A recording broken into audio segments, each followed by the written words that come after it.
शुरू करेंगे excretory system का थर्ड टॉपिक, जिसका नाम है रीनल क्लियरेंस।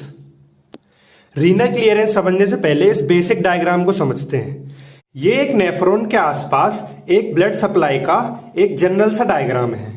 जैसा कि आपको दिख रहा है, ये एफरेंट आर्टरियोल, ये ग्लोमेरुलस, ये इफरेंट आर्टरियोल, ये पेरिट्यूबुलर कैपिलरी और ये रीनल वेन, और ये है नेफ्रॉन। तो यहां से जो भी ब्लड आया उसमें से सिर्फ प्लाज्मा यहां पर फिल्टर हुआ। उसके बाद में यहां पर प्लाज्मा प्रोटीन जो भी थे वो, और जो ब्लड फिल्टर नहीं हो पाया वो यहां पर चला जाता है। उसके बाद अगर कोई भी सब्सटेंस हमें यहां से मतलब इफरेंट आर्टरियोल से नेफ्रॉन में दोबारा भेजना है तो उस प्रोसेस को हम सिक्रीशन बोलते हैं। अगर कोई सब्सटेंस हमें नेफ्रॉन से बाहर भेजना है, मतलब रीनल वेन या पेरिट्यूबुलर कैपिलरीज में भेजना है, इस प्रोसेस को हम रीएब्जॉर्प्शन बोलते हैं। और जो भी यहां पर हमारा यूरिन फॉर्मेशन होगा वो कलेक्टिंग डक्ट में होकर चला जाता है। अब देखते हैं रीनल क्लियरेंस क्या है। तो ये जो प्रोसेस यहां पे सारी प्रोसेस हो रही हैं, अगर इसको हमें कैलकुलेट करना है तो इसके लिए हमने एक हाइपोथेटिकल तरीका बनाया, जिससे कि हमें यहां का फिल्ट्रेशन, यहां का सिक्रीशन, यहां का रीएब्जॉर्प्शन सब पता चल जाए। एक सब्सटेंस X हम यहां पर देंगे और उस X सब्सटेंस जहां जहां जाएगा वहीं की इंफॉर्मेशन हमें प्रोवाइड करेगा। तो रीनल क्लियरेंस की डेफिनेशन क्या है? It is a measure of volume of a substance X plasma completely freed of a given substance per minute by kidneys. मतलब जो भी यहां पर एक सब्सटेंस हमने दिया वो प्लाज्मा के में जितना प्लाज्मा ने उसको फ्री किया पर मिनट बाय होल किडनी, उसको हम रीनल क्लियरेंस बोलते हैं। तो रीनल क्लियरेंस का फॉर्मूला हम कैसे बनाएंगे कि यहां पे जो भी प्लाज्मा में इसकी कंसंट्रेशन होगी और जो यहां पर जीएफआर में उसकी कंसंट्रेशन होगी वो किसके इक्वल होगी? जो कि यूरिन में कंसंट्रेशन होगी और जो इसका वॉल्यूम होगा उसके इक्वल होगी। तो ये हमने फॉर्मूला बना लिया कि CX is equal to PX is equal to UX into V। मतलब ये है क्लियरेंस, ये है प्लाज्मा में उस X का कंसंट्रेशन, ये है यूरिन में उस X का कंसंट्रेशन, और ये V क्या है? Urine flow rate. तो इससे एक फॉर्मूला निकल के आया C is equal to U into V upon P। इस फॉर्मूला को कैसे याद रख सकते हैं कि कार होती है एक XUV। तो XUV कार कैसे चलती है? पेट्रोल से। तो कार XUV किससे चलती है? पेट्रोल से। तो यहां पे ये सब हमने बता ही दिया कि clearance, concentration of substance in urine, concentration of substance in plasma और यूरिन फ्लो रेट। जाते हैं हम इसकी सिग्निफिकेंस पे कि हम रीनल क्लियरेंस को पढ़ क्यों रहे हैं। तो रीनल क्लियरेंस हम इसलिए पढ़ते हैं कि जैसा कि पहले बताया था कि हमें अगर जीएफआर निकालनी हो, ट्यूबुलर रीअब्जॉर्प्शन या सिक्रीशन निकालना हो, रीनल प्लाज्मा फ्लो निकालना हो, तो ये सब चीजें निकालने के लिए हमें एक फॉर्मूले से सारी वैल्यू हम निकाल सकते हैं। तो सबसे पहली एप्लीकेशन इसकी हम पढ़ते हैं as a measure of GFR. अगला लेक्चर हमारा जीएफआर पे ही होगा कि जीएफआर क्या होता है, और वो पूरा 10 नंबर का एक बड़ा क्वेश्चन है। तो ऐसे ही आज हम यहां पढ़ रहे हैं कि जीएफआर अभी बेसिक जानने के लिए यहां पे ग्लोमेरुलर फिल्ट्रेशन रेट को हम जीएफआर बोलते हैं। तो इसको मेजर करने के लिए हमने एक सब्सटेंस X डाला। अब वो X सब्सटेंस की कुछ खासियत होनी चाहिए, उसके कुछ फीचर्स होने चाहिए। वो फीचर्स क्या आया कि ये जो X सब्सटेंस हमने डाला वो यहां पे पहले तो फ्रीली फिल्टर होना चाहिए, उसका कोई भी सिक्रीशन नहीं होना चाहिए, उसका कोई भी रीएब्जॉर्प्शन नहीं होना चाहिए, वो बॉडी के लिए टॉक्सिक नहीं होना चाहिए, और वो फ्रीली फिल्टर हो जाके यूरिन में पूरी उसकी वैल्यू आ जानी चाहिए। तो ये सारे क्या हैं इसके silent feature? Freely filtered, not reabsorb, not metabolise, not stored in kidney, non toxic, has no effect on filtration rate, easy to measure in plasma and urine. तो ऐसे कुछ आइडियल सब्सटेंस निकल के आए, वो क्या है? Inulin, creatinine, mannitol, sorbitol. अब ये बिल्कुल कैसा है, जैसे किसी एक एरिया में दंगा हो गया तो वहां पुलिस इन्वेस्टिगेशन करने के लिए कुछ स्पेशल फोर्सेस भेजी जाती हैं। अब वो स्पेशल फोर्सेस में यही सारे फीचर होने चाहिए कि वो पहले वहां जाए, फिर वो वहां जाके लोगों से घुले मिले। पर घुलने मिलने का मतलब ये नहीं है कि वो अपनी आइडेंटिटी वहां बता दे, वो वहां पर ऐसा नहीं होना चाहिए कि उनसे ही मिल जाए, क्योंकि हमें इन्वेस्टिगेशन करके निकालना है। तो ये इनुलिन, क्रिएटिनिन उन्हीं की तरह काम करते हैं। अब ये क्यों हमने ऐसे आइडियल सब्सटेंस लिए, क्योंकि इनकी जो क्लियरेंस वैल्यू है, मतलब जितने भी ये फिल्टर और ये सब होंगे ये किसके इक्वल होंगे, ये जीएफआर के साथ साथ जैसे नॉर्मल प्लाज्मा की जीएफआर होती है वैसे ही इनुलिन और क्रिएटिनिन की होती है। अब सबसे पहले हम पढ़ते हैं इनुलिन क्लियरेंस। अब ये क्या है, ये एक प्रिसाइज मेथड है क्लियरेंस का। इसमें क्या करते हैं, जैसे कि ये वही डायग्राम है, यहां पे हम इनुलिन देते हैं। अब इनुलिन देने का तरीका इसमें क्या है कि नॉर्मल हम आर्टरी में इनुलिन बाहर से इंजेक्ट करते हैं। अब ये इनुलिन इंजेक्ट करके हम इसकी नॉर्मल कंसंट्रेशन हमेशा बनाए रखते हैं।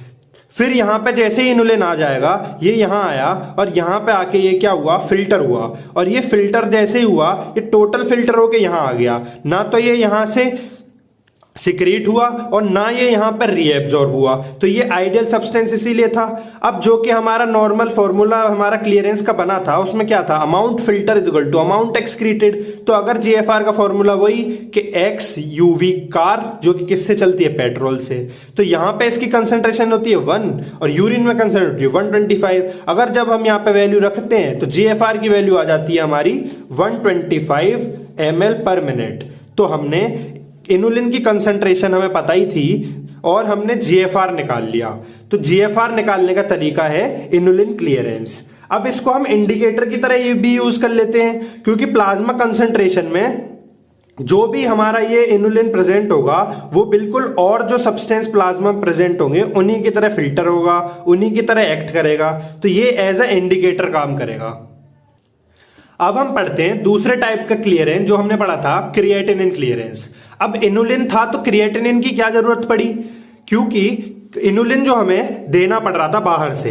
अब क्रिएटिनिन जो है वो मसल का ही प्रोडक्ट है, मतलब मसल ही क्रिएटिनिन बनाती है, तो हमें बाहर से देने की जरूरत नहीं पड़ती। इसलिए क्लिनिकल प्रैक्टिस में ये मोर कॉमन है।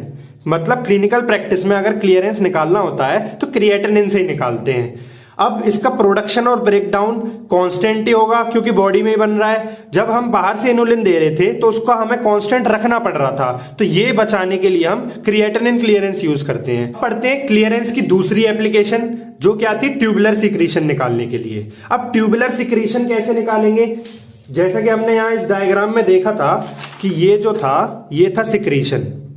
अब फिल्ट्रेशन तो हमने कैसे देख लिया, जीएफआर से देख लिया, मतलब जीएफआर निकालना था तो फिल्ट्रेशन देख लिया। अब हमें क्या निकालना है, ट्यूबुलर सिक्रीशन। तो अब हमें जो यहां पे सब्सटेंस देना पड़ेगा वो इनुलिन क्रिएटिनिन नहीं हो सकता, क्योंकि वो तो पूरा फिल्टर हो जाता है, रीएब्जॉर्ब होता ही नहीं है और उसका कुछ यहाँ पे प्रोसेस मेटाबोलाइज होता नहीं है। तो अब हम नया सब्सटेंस लाए जिसका नाम है PAH। PAH मतलब पैरा अमाइनो ह्यूप्यूरिक एसिड। अब ये PAH हमने यूज क्यों किया, क्योंकि यहां पे जब ये PAH आएगा तो ये 10% प्लाज्मा में प्रोटीन के साथ बाइंड हो जाता है और ये यहां पे 90% ही केवल फिल्टर होगा। अब जब ये 10% यहां रह जाएगा तो इसकी कुछ कंसंट्रेशन वेन्स में भी रह जाएगी।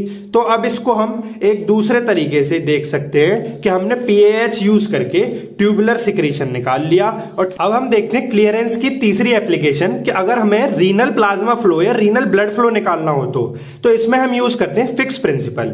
अब फिक्स प्रिंसिपल क्या होता है कि हमने कोई एक अमाउंट दिया, अब उस अमाउंट का हम आर्टरी में देखते हैं कितना कंसंट्रेशन है और वेन्स में देखते हैं। अब आर्टरी और वेन्स का डिफरेंस निकाल लेते हैं। अब उसको हम एक फॉर्मूला में लगा देंगे जो कि फिक्स प्रिंसिपल है, क्या कि amount of substance taken per minute is equal to AV difference of substance into blood flow per minute. अब क्या हुआ कि हमने PAH यहां पे कंसंट्रेशन लिया 0.01 mg पर ml, जो कि एक बहुत कम है।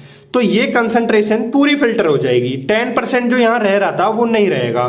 तो इसकी वजह से क्या होगा कि जो यहां पे वेन्स में कंसंट्रेशन थी वो हो गई 0। तो अगर हम फॉर्मूला देखें तो वो क्या था, UV अपॉन P।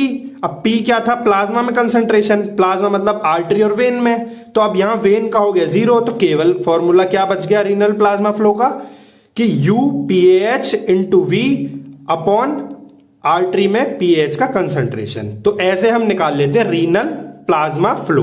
अब हमें रीनल ब्लड फ्लो निकालना हो तो कैसे निकालेंगे, रीनल फ्लो निकालने के लिए एक अलग फॉर्मूला यूज करते हैं जो कि बहुत बेसिक सा फॉर्मूला है, कि renal blood flow is equals to renal plasma flow divided by 1 minus haematocrit, जिसकी वैल्यू क्या होती है, यूनिट क्या होती है, ml पर मिनट। अब आते हैं हम इसकी चौथी एप्लीकेशन पे, जो क्या है, measure of osmotic clearance, free water clearance, excretion of waste product. मतलब यही तरीका जो हमने पहले यूज किया था वही सेम तरीका इसमें यूज होगा, और ऐसे ही हम क्लियरेंस से ये सारी चीजें भी निकाल लेंगे। अब आते हैं हम इसकी अप्लाइड पे। तो इसकी दो मेन अप्लाइड हैं, एक है यूरीमिया, एक है डायलिसिस। यूरीमिया क्या होता है कि अगर ब्लड में यूरिया प्रेजेंट हो तो वो यूरीमिया होता है। अब वो कैसे प्रेजेंट होगा कि अगर नॉर्मल किडनी किसी की अगर काम करना बंद कर दे, मतलब उसमें परमानेंट डैमेज हो जाए, तो उससे क्या होगा कि प्रोडक्ट जो है प्रोटीन मेटाबॉलिज्म के, जैसे कि यूरिया, क्रिएटिनिन, ये कहाँ एक्यूमुलेट होने लग जाएंगे, ये ब्लड में एक्यूमुलेट होने लग जाएंगे। तो इसकी वजह से हमें बहुत सारी कॉम्प्लिकेशन आने लग जाएंगी, क्योंकि अगर ये ब्रेन में डेवलप हो गया तो ब्रेन में बहुत सारी कॉम्प्लिकेशन करा देगा, ऐसे डिफरेंट डिफरेंट अदर फंक्शन। और ये बहुत बड़ा टॉपिक है, तो इसको हम दूसरी वीडियो में प्रॉपर पूरा ले लेंगे। ऐसे ही डायलिसिस है। डायलिसिस आपने सुना होगा, बहुत कॉमन टर्म है कि अगर किसी की किडनी खराब हो जाए तो उसे हम एक मशीन में लगा देते हैं जिसका नाम है डायलिसर, और उस मशीन से हमारा क्या है, यूरिन फॉर्मेशन हो जाता है, जो कि बॉडी नहीं कर पाती है।